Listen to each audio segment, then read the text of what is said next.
दातखेळवाडी गावच्या परिसरात शेतकऱ्यांनी सिंजेटा कंपनीची सिंजेटा 6099 या व्हरायटीची लागवड केली होती। मात्र या व्हरायटीचे बियाणे हे सदोष निघाल्याने गावच्या पूर्ण परिसरातील फ्लॉवर ही अपेक्षित दिवसांच्या तुलनेत खूप कमी दिवसात काढणीसाठी आली।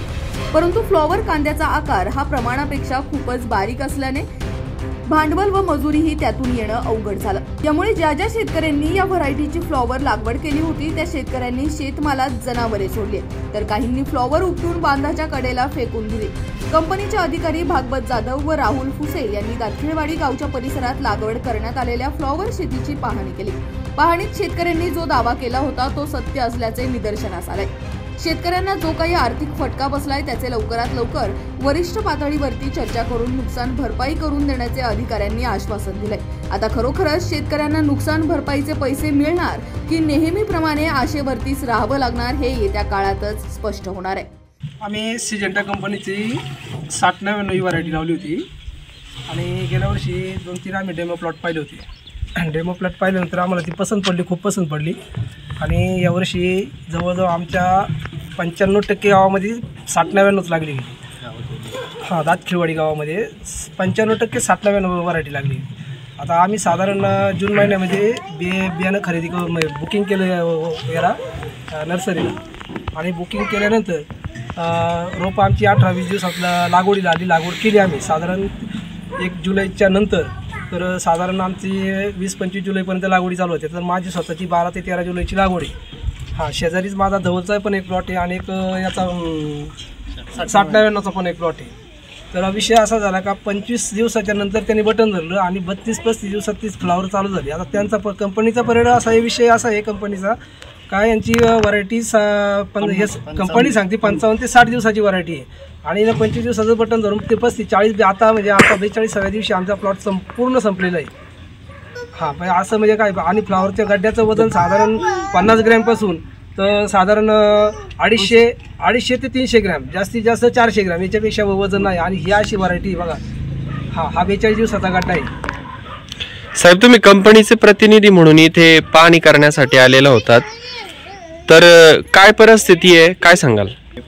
प्रतिनिधी आहेत सागर मेहर आणि विपुल भोर यांनी ज्या प्रकारे मला माहिती पुरवली त्याच्यानंतर मी स्वतः प्रत्यक्ष जेव्हा पाहणी या ठिकाणी केली होती, जी वस्तुस्थिती आहे ती पूर्णपणे आपण कंपनीकडे मांडलेली होती। सोबतच आमचे डेव्हलपमेंट जे अधिकारी आहेत ते सुद्धा येऊन गेले आणि जवळपास सर्वांचे आपण या ठिकाणी प्लॉट बघितले होते। तर त्याच्यामधून एक असा निष्कर्ष निघाला की बाकी ठिकाणी आपण जेव्हा हीच व्हरायटी बाकी ठिकाणी जेव्हा दिली तर त्या ठिकाणी त्याचे रिझल्ट जे होते ते चांगले होते आणि सतत तुमच्या सर्वांच्या कॉन्टॅक्टमध्ये आपण होतो।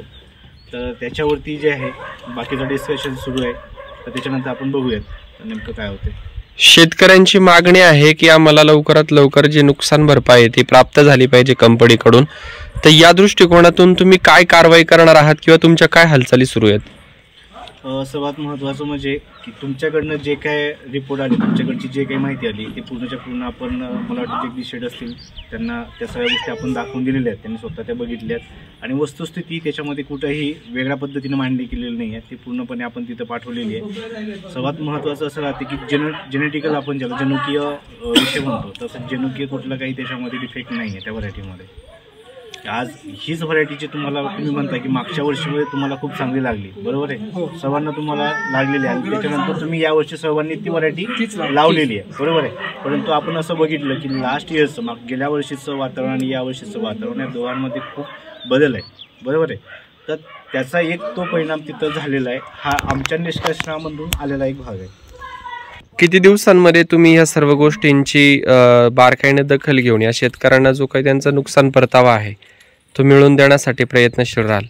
आता ज्या शेतकऱ्यांनी 6099 लावले तुमच्या गावामध्ये, तर इतरही काही भागात आम्ही ते वाण दिलेले आणि त्या भागातही शेतकऱ्यांनी लावलेलं आहे। तर आम्हाला आता शेतकरी म्हणजे जे काही यांना प्रॉब्लेम आला आहे, पण त्या भागामध्ये आम्ही जवळपास 100-125 किलो आपण बियाणं विकलेलं आहे। तर आम्हाला तेही आम्हाला चेक करावं लागतं की बाबा तिथं पण काय अडचण आहे आणि गेल्या मागच्या 8 दिवसापासून आम्ही 15 दिवसापासून जवळपास सगळ्या ठिकाणी फिरलेलो आहे, चेक पण केलेलं आहे आणि तेच आम्ही यांना सांगितलेलं आहे की जो प्रॉब्लेम यांना गेला गावामध्ये तो आसपासच्या शेतकऱ्यांना गेला नाही आणि तो दोन्हीचा डाटा किंवा रिपोर्ट आम्ही आता कंपनीला सबमिट करू। त्यानंतर जे काही डिसिजन येईल आम्ही तुमच्यापर्यंत त्या ठिकाणी कळू। अण्णा, काय सांगाल, कशा पद्धतीने परिस्थिती होती सगळ्या पिकाची? मी जगदीश सीताराम दातखेळवाडी गावचा रहिवासी असून आम्ही आत्तापर्यंत सिजेंटा ही कंपनी आमची घरची कंपनी म्हणून तिचे प्रॉडक्ट्स, तिचे बियाणे हे खरेदी करत आलेलो ग्रामस्थ आहोत. ह्या कंपनीमध्ये आम्ही सिंहाचा वाटा नाही म्हणत, पण खारीचा वाटासुद्धा आमचा ह्या कंपनीमध्ये उत्पन्नामध्ये जे काय आहे त्याच्यामध्ये आमच्या सर्व शेतकऱ्यांचा आहेच.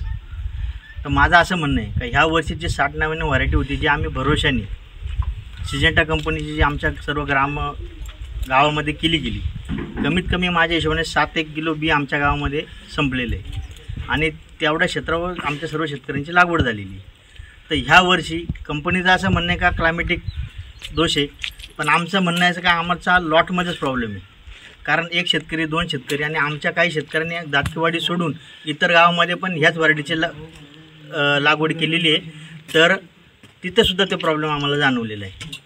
तर आजची हे जे सर आले यांनी आम्हाला जी माहिती दिली, तर आम्ही त्याला म्हणलं का आमचं जे म्हणणं आहे कंपनीच्या वरिष्ठापर्यंत गेलं पाहिजे. नाहीतर आम्ही ह्या वर्षी नाही पण पुढच्या वर्षी आम्ही तर करणार नाहीच आहे ही व्हरायटी. आणि ह्या कंपनीचे जे बाय प्रॉडक्ट्स आहेत, जे काय तुमचे औषधं असतील, पेस्टिसाइड सगळं काय असेल, त्याला आम्ही सर्वजण बायकॉट तर करणारच आहे. आणि इथून पुढे आमच्या सर्व सहकाऱ्यांना, आमच्या सर्व मित्रांना गावात आम्ही ह्या कंपनीच्या प्रॉडक्ट्सबद्दल गांभीर्याने विचार करणार आहोत.